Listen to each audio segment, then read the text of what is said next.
Universal Studios Hollywood is the original Universal Park. This place started exclusively as a studio tour, but has expanded into a full-fledged theme park. For years, the narrative with this park was that it was inferior to its counterpart in Florida, but the park has recently leveled up with the introduction of Super Nintendo World, and it won't stop there. I'll explain why in this review.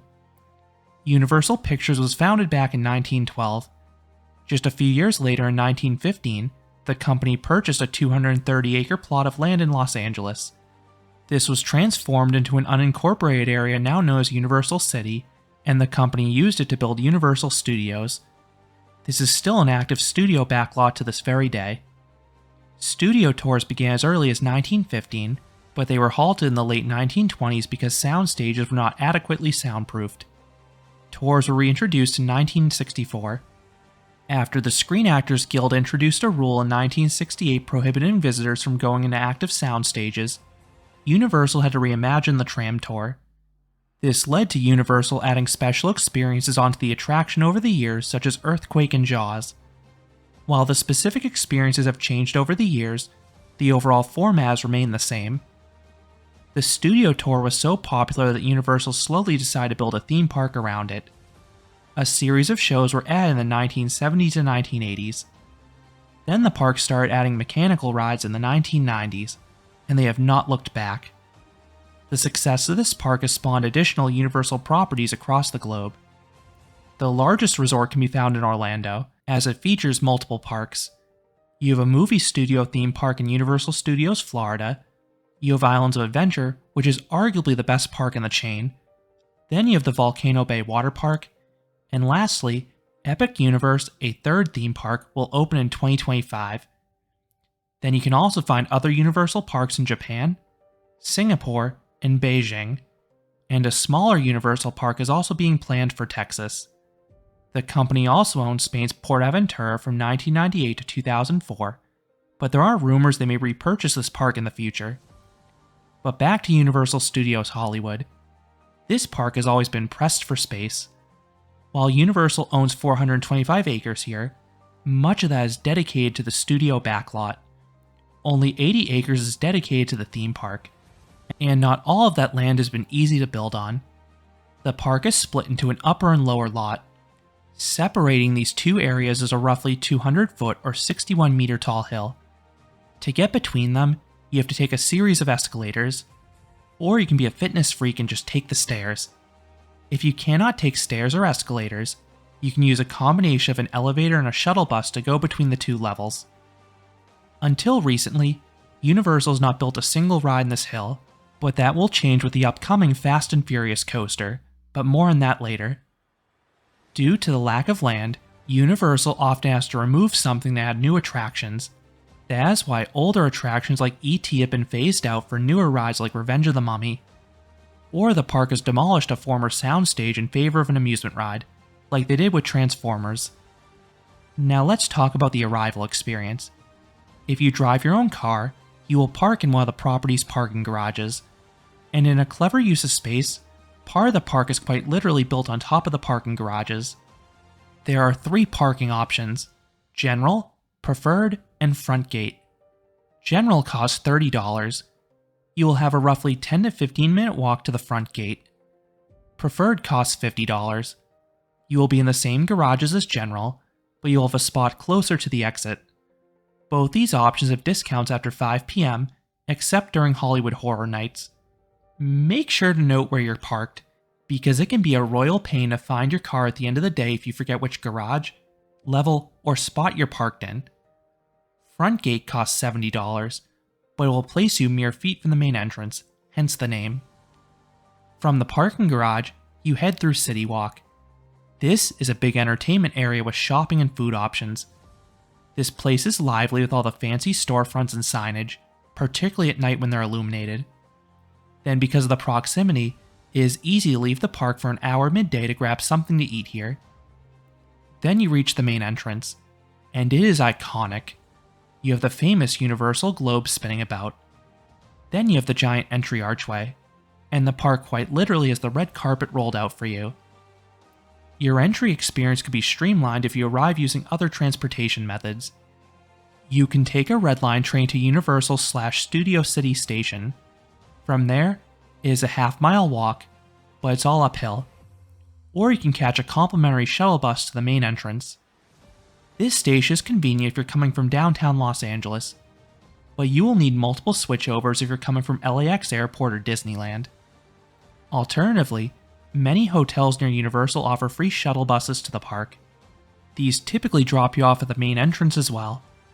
Staying at one of the nearby hotels has 3 main benefits. First, you don't have to deal with the rush hour traffic either before or after your visit. The roads around this park can become absolutely gridlocked. 2, you may be able to avoid Universal's parking fee if you leave your car there and use a shuttle bus. A lot of hotels in the area will still charge for parking, but it will be less than what Universal charges. 3, some hotels are quite literally within walking distance of the park. Unlike the other Universal resorts, Hollywood does not have its own on-site hotel, but both the Sheraton and Hilton are just a short walk to the main entrance, so they basically feel like they're on-site. These hotels are pricey though, typically costing at least $300. They are nice hotels, but they don't have any perks specific to the park, and you're purely paying for convenience. Now that you're there, how much will you be paying to enter the park? In short, a lot. Day tickets start at $109, but they can cost as much as $159. This price varies by day, costing more during busier times. Make sure to buy your tickets in advance online. Not only will you save some money, but the park can hit capacity the day of during peak periods. You also have some upcharges to consider. You have Express, VIP, and Early Access to Nintendo World. Express is the park's skip-the-line pass. This costs $90 to $200 per person, again, costing more on busier days. This allows you to skip each line once. For $50 more, you can get the unlimited option, which allows you to use the Express lane as many times as you'd like. There is one notable exception though. Universal typically excludes their newest ride for a year or two, and that is currently the case with the Mario Kart Bowser's Challenge. VIP costs $369 to $500 per person, but it has some incredible perks.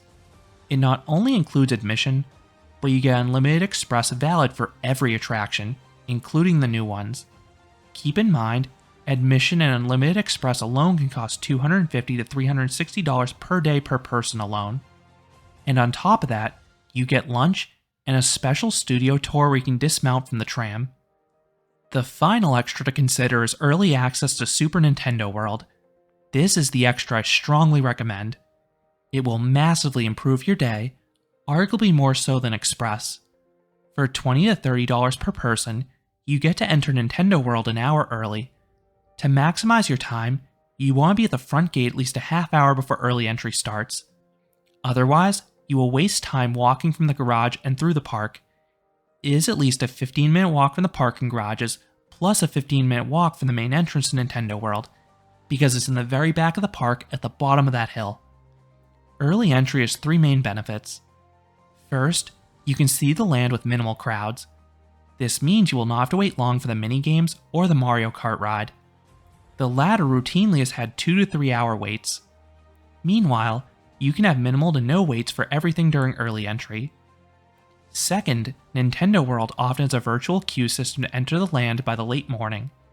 This means you will need to book a time on the app just to go into the land, and times will run out on busy days. So if you miss when these times go live, you may not be able to enter the land at all. This only gives you entry into the land. You'll still need a queue for everything once inside. Third, you can get a head start in the other attractions in the park. Most guests understandably want to start with the newest area, so if you do everything in Nintendo World during that first hour, you can knock out the park's other attractions while everyone is still busy waiting for Mario Kart. If you had early entry, I would recommend making a lap of all the attractions in the lower lot once you finish with the Nintendo. All those rides should be near walk-ons in that first hour. You then have plenty of time to experience everything in the upper lot. It is worth knowing that early access comes with a one-time express for the studio tour that must be redeemed before 11 AM. I personally recommend doing the other attractions first and just waiting for the studio tour in the afternoon in the standby line. Since the studio tour is an hour long, It's wiser to prioritize the shorter experiences because you'll end up waiting less overall. Before giving my touring plan for those without early entry, I need to discuss 4 things: the operational calendar, general park operations, single rider lines, and virtual queues. First, the calendar. Universal Hollywood is open daily year-round. Which time you visit can have a major impact on your experience.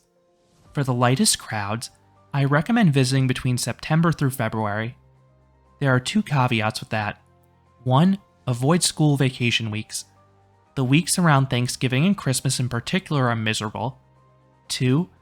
Days in October are quieter, but the park will still be slammed for their separate ticket Halloween event at night. The park is at least open from 9 a.m. until 5 or 6 p.m. during these times, so while you'll have shorter hours, you'll have lower waits. Meanwhile, the park can get slammed in the summer months and on school vacation weeks. This park's attendance has jumped significantly ever since the Wizarding World of Harry Potter opened, and they appear to be having another busy year with Nintendo. Do not be surprised if most rides have queues of at least 45 to 60 minutes on peak days, but as a trade-off, you will have more time in the park, as they're open as early as 8 a.m. and close as late as 10 p.m. Second, the park's operations. Universal is some of the highest throughput rides in the industry. Rides are efficiently run with many vehicles on the course. Staff members bust their tail to load people quickly and safely. This is why some rides, namely the wilder ones, have mandatory lockers before you enter the queue. These lockers are free, but they are small. If you have a larger bag, you may need to pay for a larger locker. The system helps people board faster because they won't have any loose articles to stow. The lengthy queues are simply because of demand, not because of sluggish operations. Third, you have single rider lines. These are available for the park's 5 most popular rides: Mario Kart, Jurassic World, Revenge of the Mummy, Transformers, and Harry Potter and the Forbidden Journey. For the latter 4 rides, the single rider line is usually no more than 5 to 10 minutes, so this is a major time saver. The one exception is Mario Kart. That single rider line moves very slowly. If you see it extend outdoors, you may have to wait an hour, so be warned. Fourth, you have a virtual queue system. The only ride currently using is The Secret Life of Pets. This ride does not have much physical queue space, so once that fills up, the park switches the attraction to a virtual queue only. When this happens, you need to keep checking the app for virtual queue times. If you're worried about missing on this ride, head there during the first hour or 2 and it likely will not have the virtual queue turned on. That will guarantee your ability to ride it. With all that out of the way, how should you tour this park if you do not have early entry? If you arrive at opening and are towards the front of the rope drop crowd, I would go to Mario Kart first. You won't have to deal with the virtual queue to enter the land, and the line should be lower than what will be for the rest of the day. If you want to get on fast, the single rider line should be minimal at this point. I would then prioritize the park's other rides over the mini games in Nintendo World. I think the full-fledged rides are far more enjoyable experiences, and they also are not an extra fee. As with the early access strategy, I would run through the lower lot once done with Nintendo, and then I'd head up to the upper lot. Up there, I would start with Secret Life of Pets if it's still on standby. Then it's very wise to hit Despicable Me and or the Simpsons ride next if those 2 still have short waits, because they do not have single rider lines. This approach should allow you to tackle a large chunk of the park by the afternoon. Now let's talk about the overall look and feel of the park. The whole place is clean and colorful, and there's plenty of theming. You have a bunch of mini-lands. Like a lot of studio parks, many rides have a boxy look to them. That's most evident heading down to the lower lot. But the park does decorate the front of the building at least, so it's fine when you're on the main midways. However, the attractions themselves are very well themed once you enter the queue lines. The newer ones in particular have a ton of detail. They feel like walk-through attractions. That's how much there is to see. Then the storytelling continues on the rides themselves. But there are 2 areas that are truly breathtaking to see. First, you have the aforementioned Super Nintendo World. This brings the famous Mario games to life. You walk through a warp pipe and the reveal of the land is stunning. It captures the cartoony feel of the games, and there is so much movement and kinetic energy here. You have moving blocks and characters everywhere.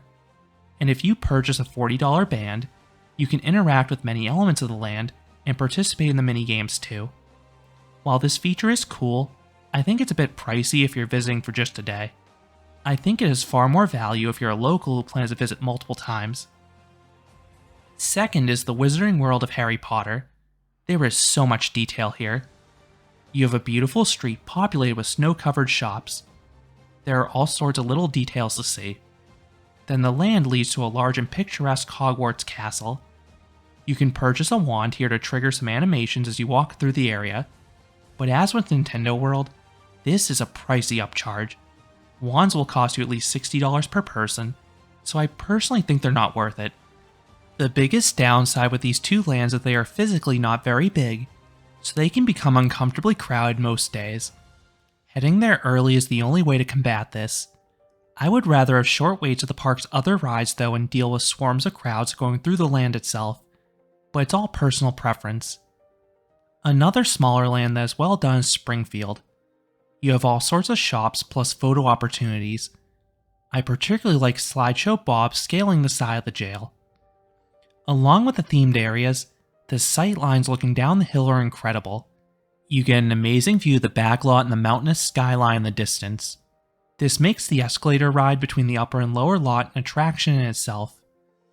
Another great thing with the setup of this park is that it makes it a fantastic option on a day with inclement weather. Most attractions are entirely indoors, so even on days with heavy rain or thunderstorms, most rides will remain open. Then hot summer days, most rides and attractions offer much needed air conditioning in the queue and/or ride itself. With all of that out of the way, let's talk about the main event, the attractions. This park has some wonderfully themed attractions to experience. Starting off with the coasters, the park currently has two. The tamer of the two is Flight of the Hippogriff. This is a Mach Jr. coaster in the Wizarding World, but it has a bit of force at points. The initial helix is deceptively intense for a ride of this size. Then there's a quick transition into the ride's final helix. This is a much better ride than the version at Orlando in my opinion. The wilder of the two coasters is Revenge of the Mummy. This was a much different layout than the other mummy coasters out there. The theming is still excellent, as you have a dark ride section at the start plus some nice physical sets. Then the first launch is great. It's very theatrical and has some oomph to it.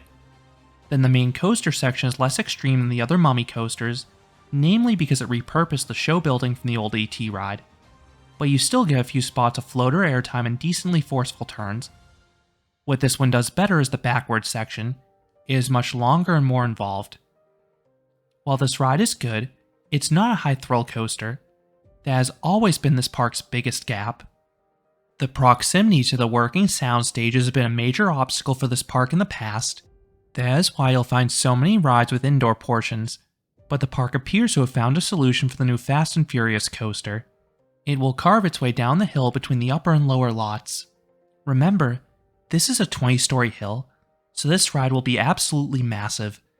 It is strongly rumored to be an intimate LSM launch coaster much like Velocicoaster. Experiencing crazy airtime hills and inversions with that terrain should make it a world-class coaster. And the ride is rumored to have spinning cars. This functionality would direct noise away from the backlot, while also enhancing the thrills on-ride. I cannot wait for the official layout to be revealed, and for the ride to open, likely in 2025 at this point. Dark rides are this park's strongest area.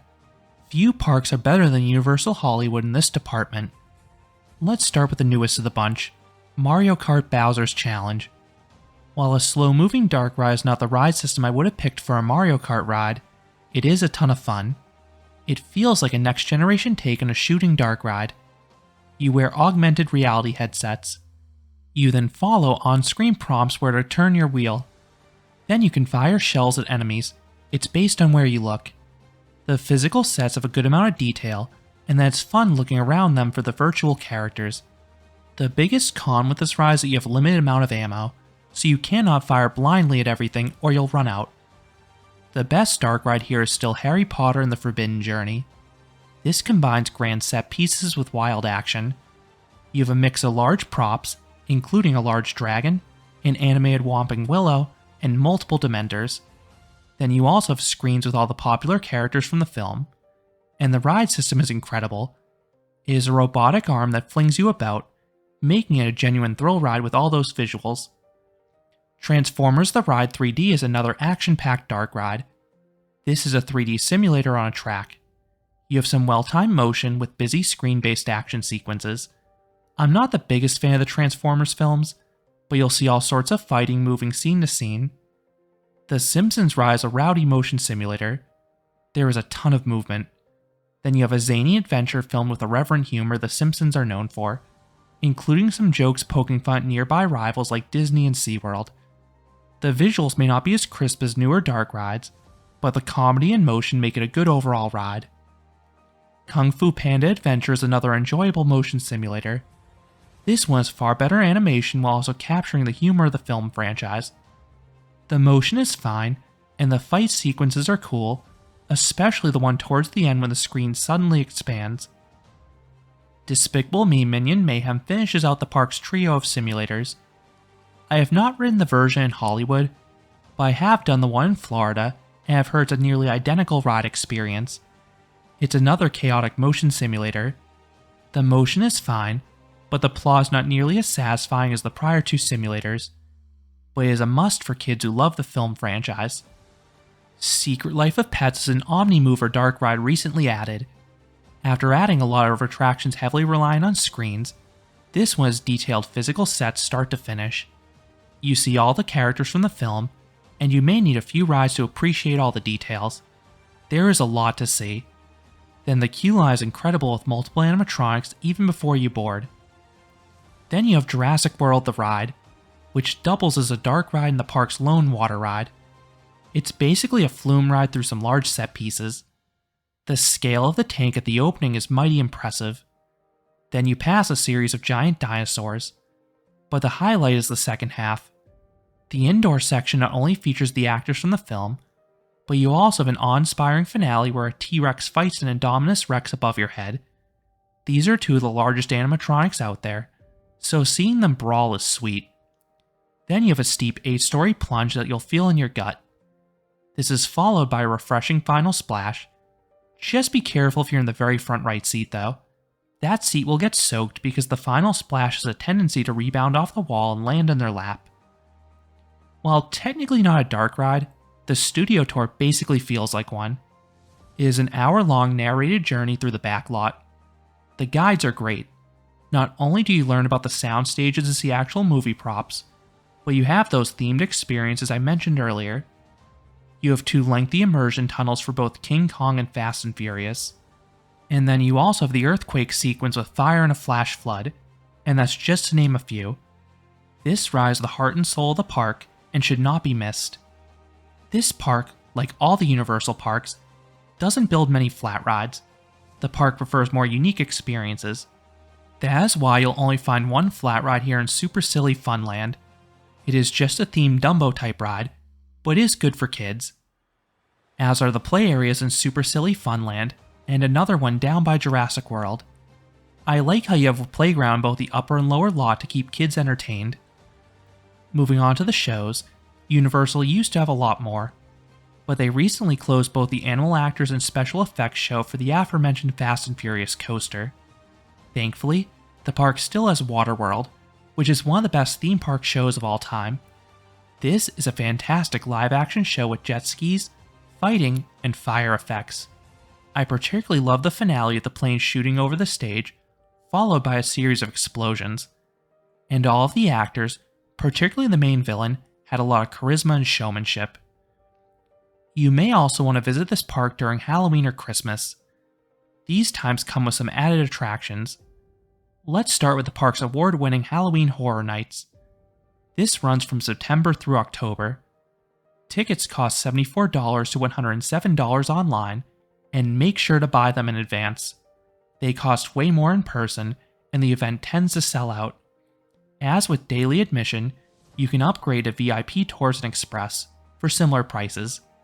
One thing they do not advertise online that they typically offer in person is a late night express valid after 11 p.m. You can buy this in person at the end of the night for a reduced rate, giving you one-time access to each attraction. If you plan to visit HHN, I strongly recommend prioritizing the things unique to the event. If you want to go on the rides, I would instead buy a day ticket to focus on those. Not only that, a lot of the rides tend to close early at the event. You have shows, scare zones, and haunts. I prioritized the later two in my one visit to HHN. The scare zones add a lot of energy to the midway with their loud music and aggressive actors. Then the haunts were fantastic, some of the best of any theme park. These change year to year, but I loved the amount of actors in each one. Then the use of audio effects and set design was top notch. You had plenty of props. The one con is that you go through the haunts in a conga line, so you won't get all the jump scares. Some are spoiled before you reach them, while others occur after you've passed them, but ultimately you should get a good amount of them. Do not be surprised if you have to queue over an hour to do any of the haunts. Like I said, the event gets very busy. That's the biggest con with HHN. Lines will shrink significantly towards the end of the night, so you should be able to get on most haunts in a single day if you're patient, or you can splurge for the express if you need to. If you only have time to do one haunt in the SoCal area, I may pick Knott's Scary Farm over this one, but HHN is impressive since everything is new year after year. I made a separate video comparing and contrasting these two events in detail if you want to learn more.